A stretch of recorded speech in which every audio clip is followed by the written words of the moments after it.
Welcome to Soul Blazing. I'm Lisa Haisha. My guest today is a two-time world record-breaking athlete, Colin O'Brady. Hi. Thank you. Great to be here. Oh my God, it's so wonderful to have you here.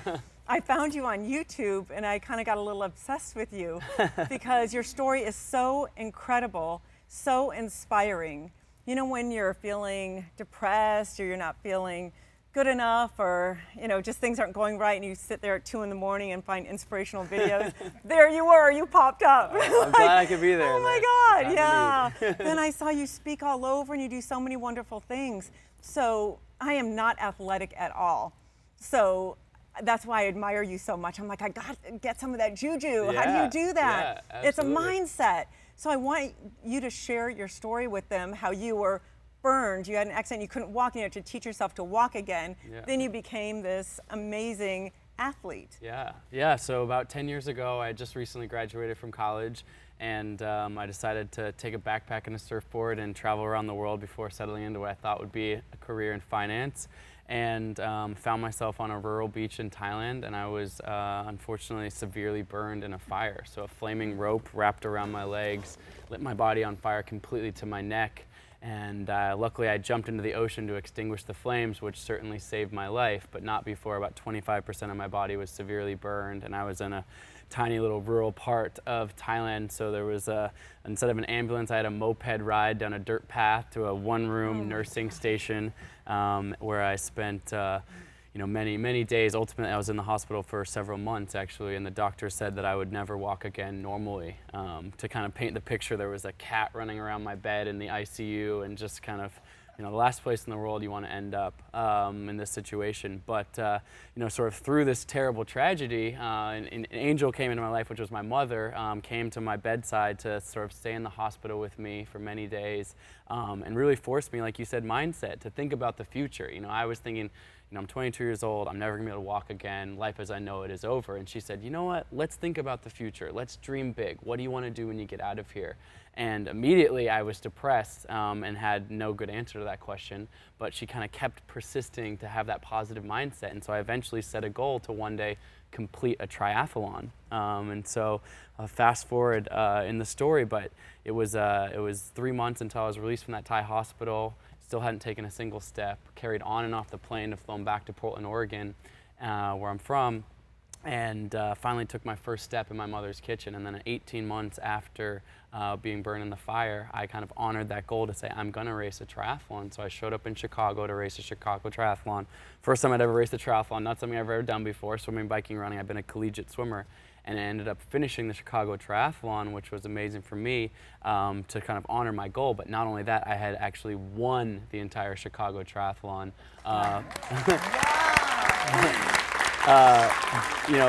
Beating about 4,000 other participants on the day, and it was an incredible. Were you athletic before this? So I was a swimmer through college, and I Okay. grew up as an athlete, but triathlon was completely new to me. I never biked or run competitively, and so to have this moment where not only I had overcome this adversity, but won this huge race was a huge mindset shift for me. And although it was amazing to have won this race, really what I thought about myself was, I don't think I'm some superhuman human being. I think that really it was a great lesson in mindset, in that all of us as humans, we sometimes face obstacles, we face setbacks, but my mother forced me to shift my mind towards the positive and think about what I could make of my life moving forwards. And for me, that was a tangible goal in the athletic space, but it could be anything. It could be love or entrepreneurship, business, and really anything it is, but having that goal or that guiding purpose and having your full passion moving forwards toward it, we can really achieve amazing things. And so this changed my trajectory of my life. I became a professional athlete, raced triathlon professionally for 6 years, 25 countries, 6 continents, and then a few years ago decided to sort of set my next big goal, which was to see if I could set the world record for something called the Explorers Grand Slam. So that's to climb the tallest mountain on each of the 7 continents. So Everest, Denali. I went to Everest. Yeah, exactly. As well as Kilimanjaro. as well as complete expeditions to both the North and South Poles. Faster than anyone's ever done that. Fewer than 50 people have ever accomplished the Grand Slam, and I was aiming to do it without taking any breaks in between. So mountain to mountain, you know, climb Everest, come down, fly to the next mountain. It was a pretty crazy, but after 139 days, I set this world record. But my larger purpose and reason really for doing this was a nonprofit that I founded around inspiring kids to get outside, to move their bodies, to live active and healthy lives. And so it was a whole a campaign that was really, you know, bigger than myself, but just using it as a catalyst for spreading inspiration in the world. But what would, I know you just answered the question, but what would possess you to want to be, I saw some of your videos. I mean, that was tough. I mean, you're in weather below zero, you are. Oh, I mean, yeah, it's wild. I mean, well below zero. So the first expedition to start this was an expedition to the South Pole, where I had to actually drag a sled with all of my gear, you know, a couple 100 pounds behind me till every single day walking till I finally reached the South Pole. What is going through your mind while you're doing this? It's a wild place. So you land, you know, in Antarctica where I got dropped off. I like to say that it looks like kind of standing inside the belly of a ping pong ball. It's just white in every direction. You know, it's weird. It's for a second it's beautiful. You're looking at this incredible landscape, but before you know it, it's like sensory deprivation tank, just white everywhere. And so you're really alone in your thoughts. And the average temperature there is minus 40 degrees. So. It's so cold that I could take a cup of boiling water and threw that into the air. I have a picture of this, and the boiling water turns into ice instantly. Like, that's how cold minus 40 degrees is. So to be out there every single day, kind of in your own mind, persevering. But again, I love the challenge. I love to push my body. And again, I think as humans, we have so many reservoirs of untapped potential within us. And that we can go into these amazing depths. I want to tap into some. Yeah, I think you have it. So I think you have it. Tell me how. Tell me how. How do you set that mindset? Especially you're talking about obesity. So many adults are obese, and there's so many skinny, fat people that are obese. Yeah. So how do you get us off our butts? What do you do? How do we? You know, for me, change that like I mindset? said, so much around my campaign was around health and wellness, and certainly, you know, physical activity and movement I think is important. But I also think having a healthy body gives us a healthy mind, so we can achieve many things, not just athletic feats. You know, what I kind of do with my time. But, you know, what I always say is I love to have this big goal, this audacious goal. So sitting in that hospital room in Thailand, my mom said, set a goal. And I said, great, I'm going to race a triathlon one day. And you're looking down at my legs, I'm bandaged up, my legs are burned, doctor's saying I can't walk again normally. And so it was great to have that big guiding goal. But when I found myself back in Portland, Oregon in a wheelchair, my mom, she grabbed a chair from our kitchen table and placed it one step in front of my wheelchair. And she said, okay, you've got this big triathlon goal, but today your goal is to figure out how to take one single step. And it took me 3 hours that day to get out of that wheelchair and take that one step, but I did it. And that one step was my first step on the journey to eventually, as we know, getting to this triathlon and winning this race. So my advice out there is to set an audacious goal, dare to dream big. And then sometimes that big goal seems unattainable. Climbing, when you're standing at the bottom of Mount Everest and you look up to the tallest point in the world, it seems like how could anybody ever climb up there? But it's by literally taking that one single step. So to give advice to somebody else, I'd say set a big goal, have that be something you're passionate about, but then ask yourself, what's one tiny thing I can do today? Forget about the big goal. Just ask what the one small thing is. I did everything you said. Yes. And I set the audacious goal of climbing Machu Picchu. Sure. And I got there, and then it was so hot. Yes. I was tired. I partied the night before, and I just, you know altitude? what? I took a cab. Yeah. I'm so embarrassed to say that. I walked a little bit, but then there's a little train, there's that, and I cheated. But I got there, and then I climbed some peaks because there's other smaller ones there, but I didn't do the big 5-day trek. And I was just, still today, that was 10 years ago, I'm like, why didn't I do that? Well, there's still time. You could go back. I could.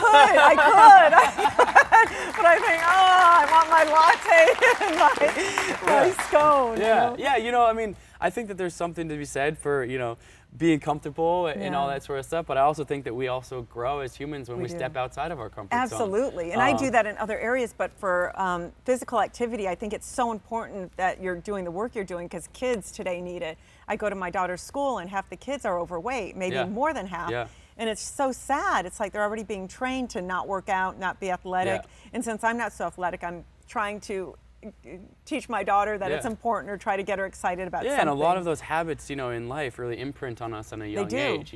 There's a lot of science that says that between 6 and 12 years old, we get along of our sort of lifelong habits. So if you can reach people at that age, not to say to give up on people who are adults now, but of course, if you can really reach people at a young age, and that's not to say everyone should be a pro athlete or train or climb the tallest mountains in the world. That's just to integrate small healthy habits into life. Whether that's walking, eating a balanced diet, eating whole foods, that types of things that are readily accessible.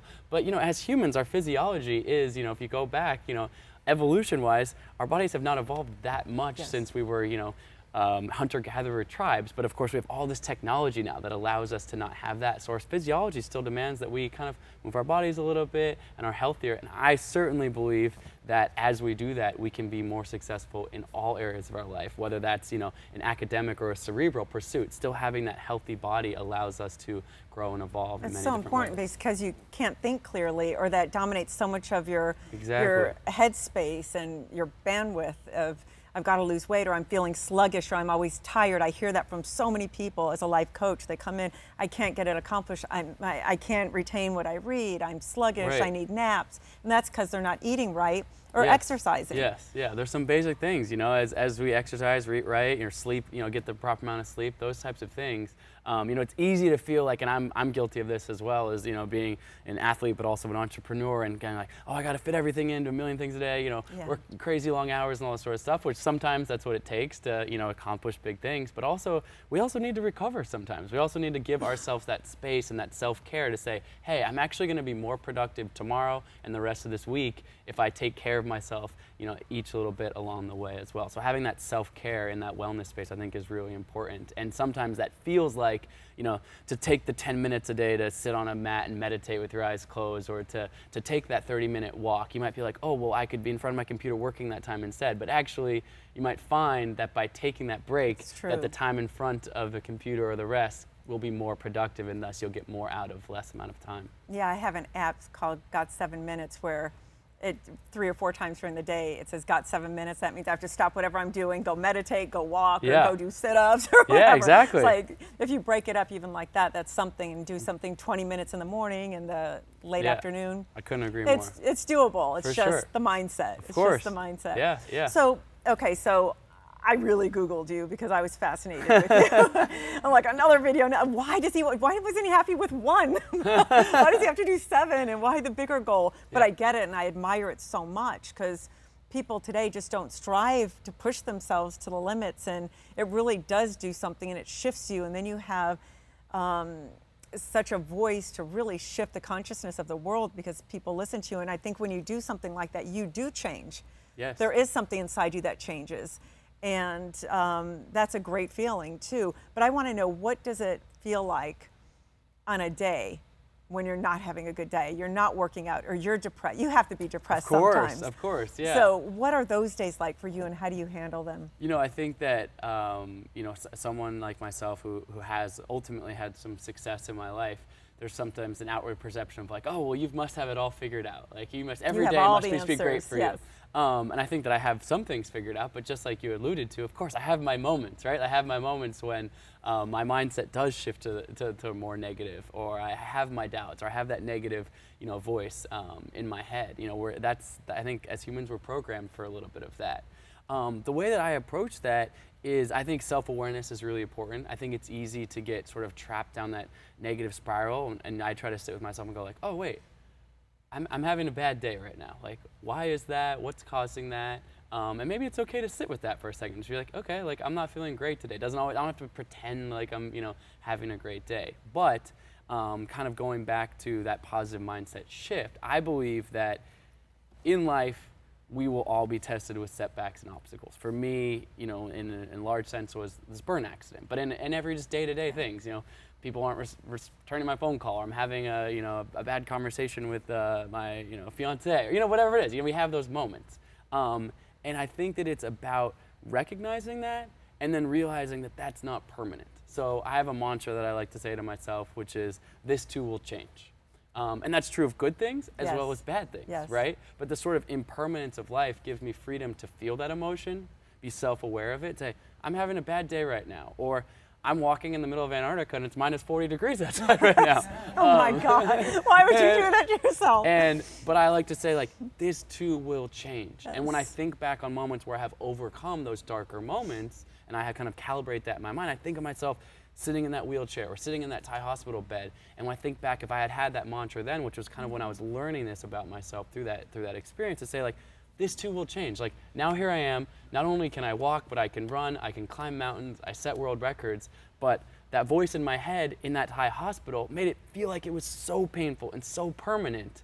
But as I recall in that moment, like, this too will change. And so I think that that's a powerful thing for any person to remember when going through a hard time of, like, this might not change right now, this might not change tomorrow, this might not change in a year, but life is impermanent in a way that if you keep taking those steps, like I said, one step forward, or kind of chipping away at a little bit of positivity, before you know it, you'll tip that balance back into the positive mindset. Absolutely, but you have had the great fortune of having two amazing women in your life, not just one, Yes. your mother and a girlfriend, fiance. Yes. So I think, what do people do if they don't have that mentoring? Yeah, you know, for me, I have definitely been very fortunate to have many strong support systems in my life. A lot of them have been women. My mother, who I mentioned in the Thai hospital, my fiance Jenna, who I dreamed up this world record project with, and this wasn't just me out there climbing mountains. When we had to build a media campaign around what we were doing and brand it and market it and raise the money necessary and the logistics to be a 9 to 5, that was Jenna. She did all of those things. I sometimes joke that I had the easy job, which was just climbing the mountains, when she was, you know, juggling a million hats. And so having that support has meant the world to me. And I also should mention that I have 5 older sisters. So my God. I have many strong female influences in my life. But you know, having a strong support system has been a huge benefit to me. And that's come in a familial sense. And of course, I acknowledge that not everyone, you know, has that in their own life. But I do think that we are a net product of, I would like to say, the 10 people you spend the most time around. And we also have a choice as to who, in some sense, who you spend your time with. It's easy, and I find myself in the negative habit pattern sometimes of being around people that aren't nurturing my soul or aren't supporting me. Or vice versa, who I'm not necessarily supportive with. And maybe that's time to, I don't want to say just push that relationship away, but to have communication around that and say, how can I support you, or how can you support me? So I really try to cultivate relationships in my life, whether that's, you know, my romantic relationship with my fiance, family, friendship, whatever that is, you know, business partnership, that's a mutually beneficial situation. So it's not just these people supporting me, but that goes both ways. So we're leaning in to know that we can support each other, because I believe together we are all stronger. Yes, we are. And you know, one lesson that I learned, one of the great, you know, values that I learned from this mountaineering project, in this sense, not only I mentioned my mother through Thailand and Jenna through the project, was, you know, my nonprofit work was all focused on inspiring kids to get out and move their bodies. And so we asked kids through this, ultimately we had about 50 million social media impressions in our project. And we had this sort of two-way dialogue with school districts and kids everywhere, asked them this question: what is your Everest? We asked this open-ended question. I was climbing actual Mount Everest, but what is your Everest? That's great. And kids would say, you know, they would send us little videos or clips or even handwritten letters, say, you know, my Everest is to be the first person in my family to graduate from college. Or, you know, my Everest is to, I mean, kids are great, like, to be make sure the snow leopards are off the endangered species list. Or, you know, a million different things, be an astronaut, to be a doctor. I mean, a million sort of amazing goals. But what ended up happening is I was hoping to inspire them to think, to dream big. But as this project got harder and harder and harder, by the time I got to Mount Everest, I'd been climbing for over 100 days, just before I even began Mount Everest, let alone getting to the top of it. So I'm exhausted, I'm tired, the weather's getting bad, I get caught in a bad storm. All of a sudden, I was doing this for a bigger purpose than myself. My hope was to inspire these kids, but knowing they were out there looking to me for inspiration, it inspired me actually to keep moving forward. And so I guess that's my long way of saying that we all together are stronger. I was trying to, you know, put some good into the world, but ultimately their positivity and excitement around what I was doing and having them think about the future made me say, hey, I need to make sure I get to the top of this mountain, so that kid who said they want to be the first person in their family who can graduate from college believes that they can do that. Yes. So, amen to that. That's so amazing. That's so amazing. So what's the next thing on your list? to do? Yeah, do you have so another big challenge or goal? a couple things. You know, I've been really fun for me to have the opportunity now to share this story as far as wide as I can. So not only in nonprofit work, but I've been invited to, you know, speak publicly in the corporate setting, Yes. which is really fun for me to inspire, you know, whether it's I'm talking to kids or I'm talking to C-suite execs or whatever, but really to have that sort of inspirational outlook on life. So that's been a really fun thing for me. I'm working on a book right now to sort of tell the story of what I've been through, but also for me, you know, I'm 32 years old. I still have many more metaphorical Everests to climb in my life. And so I have a couple other, you know, big athletic feats that I haven't announced quite yet, but in 2018, stay tuned on that, that are along the same lines. It's me getting out there, you know, whether that's world record breaking feats or pushing my body, but it's always in a way that is catalyzing of movement around me. I like to think that I'm really just maybe the 1% of the story in the middle, but this is all about other people realizing their own goals, their own dreams, their own passions, whatever that is, big or small. And so in 2018, I'll be embarking on a couple other adventures to kind of catalyze that type of movement inspiration in the world. That's awesome. Yeah. Thank you so much. My for pleasure. being with Thanks us for having today. me. I really appreciate it. Thank you. Thank you, Colin O'Brady. Yeah, I appreciate it.